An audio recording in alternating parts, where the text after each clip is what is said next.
আমাদের দেশের প্রতিবেশী হিন্দুরা চাইবেন না। পাকিস্তান যারা একাজ করেছে, আমি মেনে নিলাম মোদিজির কথা, তাহলে মোদি বাবুর কথা মেনে নিয়েও আমি জিজ্ঞেস করতে পারবো না যারা ঢুকলো কিভাবে? আমি জিজ্ঞেস করতে পারবো না যে ওই জায়গায় কেন সেনাবাহিনীর মানুষেরা ছিলেন না? আমি জানতে পারবো না কেন তারা নির্বিঘ্নে আবার পাকিস্তানে ফিরে যেতে পারলো?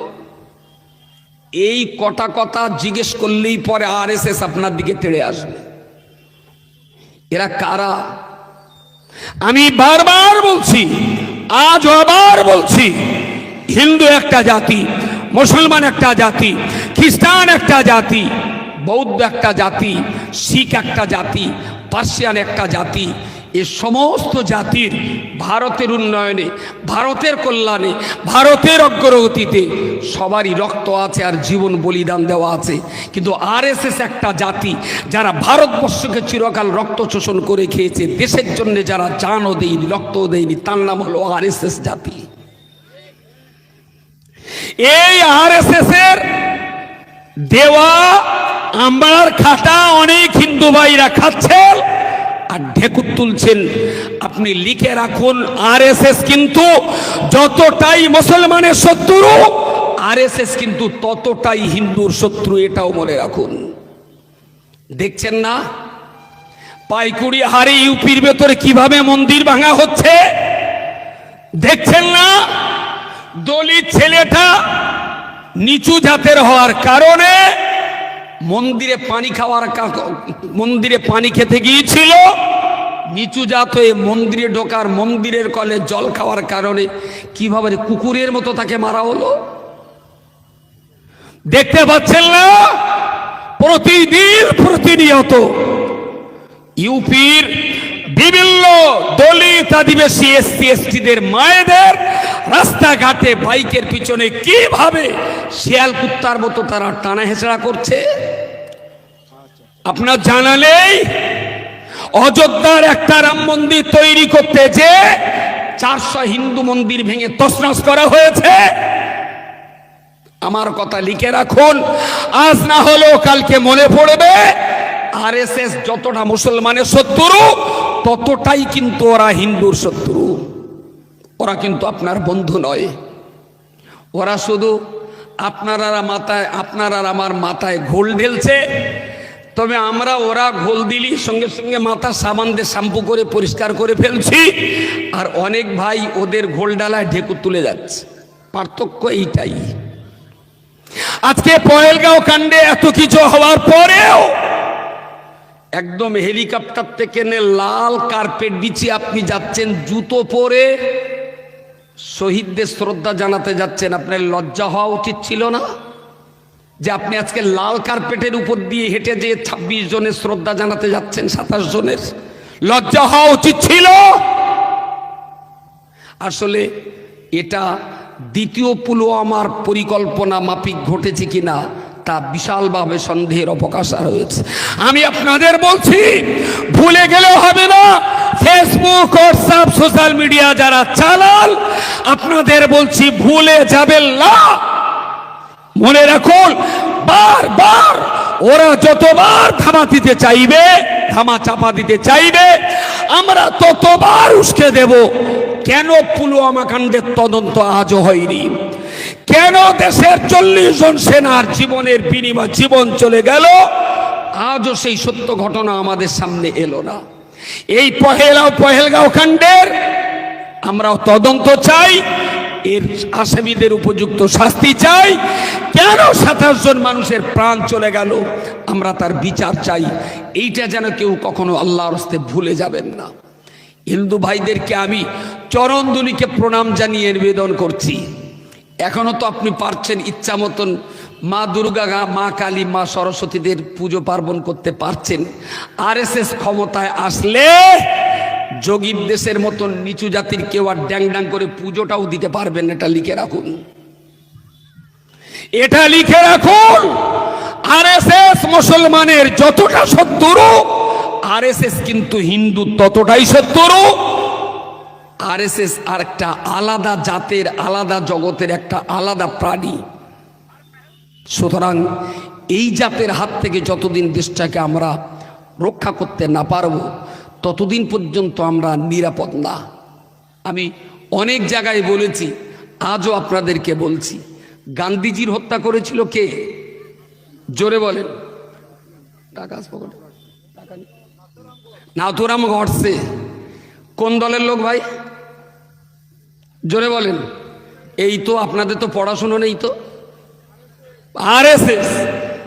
এই টাকায় ভারতীয় কারেন্সির প্রত্যেকটা টাকাতে মোহনদাস করমচাঁদ গান্ধী জাতির জনকের ছবি আছে না?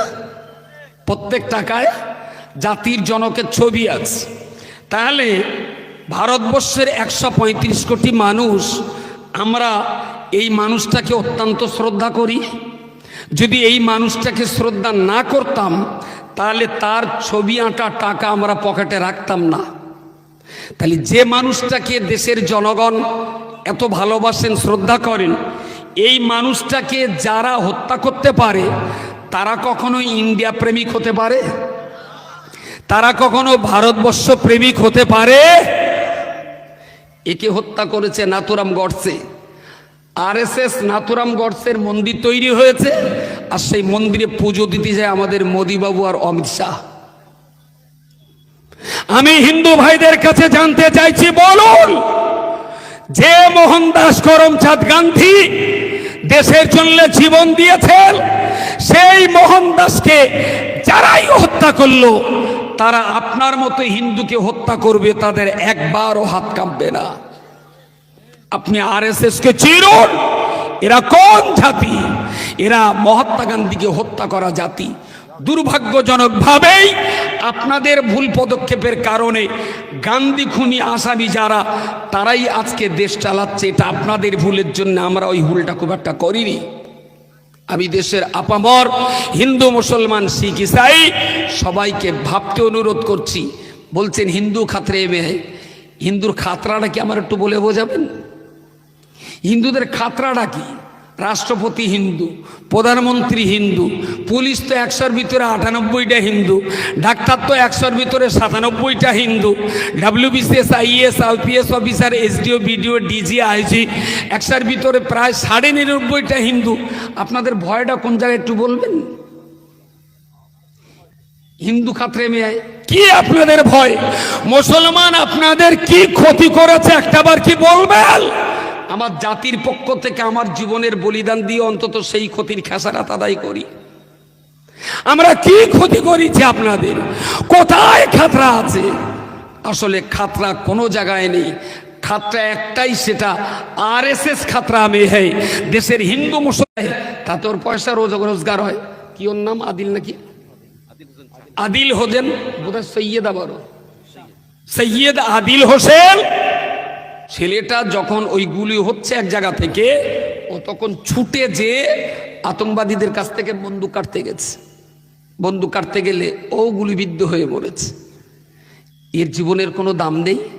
ও তো চাইছিল আমাদের এখানে যদি এইভাবে গোলাগুলিতে মানুষ মরে তাহলে ভূস্বর্গ কাশ্মীরি তো পৃথিবীর মানুষ আর আসবে না। তো মানুষের আসার রাস্তা যারা বন্ধ করছে, সেই ষড়যন্ত্রের হাত থেকে বাঁচাবার জন্য সে তার নিজের জীবনটাও বলিদান দিল। কাশ্মীরের আপামর হিন্দু মুসলমান তারা ওখানে মিটিং করছে, প্রতিদিন মিছিল করছে, আর আমাদের এই রাজ্যের কটা জানোয়ার দিন রাত এইটা হিন্দু আর মুসলমান নিয়ে শুধু শুধু দেশের ভিতরে বিষোদ্গার করছে। মেদিনীপুরের সাদা শুয়োরটা, সে আজকে দেখি 26টা পাকিস্তানের পতাকা বের করেছে। নিশ্চয়ই পাকিস্তানের সঙ্গে কোনো সম্পর্ক আছে, তাহলে এতটা পাকিস্তানের পতাকা পেলেও কোথায় ও জানোয়ার। 26টা পতাকা বের করে আগুন দিয়ে জ্বালাতে গিয়ে নেশার করে বলে দিচ্ছে হিন্দুস্তান মুর্দাবাদ। তার মানে কি পরিমাণ গাঁজা খেয়েছে? পাকিস্তান মুর্দাবাদ ওর গালদার বেরোচ্ছে না, ওর গালদার বেরোচ্ছে হিন্দুস্তান মুর্দাবাদ। তারা আছেন একটু ইশারা করুন, হাত তুলুন, একটু বিএ পাস, বিএ পাস, হাত তুলুন, হাত তুলুন। আমি একটু একটা পরামর্শ দেব, হাত তুলুন। হয়েছে। আমরা অপেক্ষায় ছিলাম গত 4 দিন 5 দিন আগে যে রায়টা হয়েছে, ওই রায়টার যে কি রায় হয় দেখি। সুপ্রিম কোর্টের রায় তো হয়নি। তারা যা 2-3টে প্রশ্ন তুলেছেন তাতে সরকারি পক্ষে সলিসিটার তিনি তো একেবারে লেজে গোবরে করে ফেলেছেন।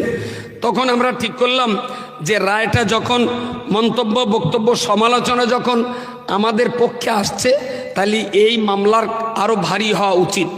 যার জন্য গত পরশুদিন দিল্লিতে যে আমরাও অল ইন্ডিয়া সুন্নাতুল জামাতের পক্ষ থেকে সুপ্রিম কোর্টে এই নয়া আইন বাতিল করার দাবিতে আমরাও সুপ্রিম কোর্টে আপিল করে এসেছি। আরও 8-10 জনকে বলেছি আমি যে আরও বিভিন্ন সংস্থা বিভিন্ন ব্যক্তি আপনারা এইভাবে কেস করুন। যত বেশি মামলা ভারী হবে তত বেশি তারা চাপে থাকবে।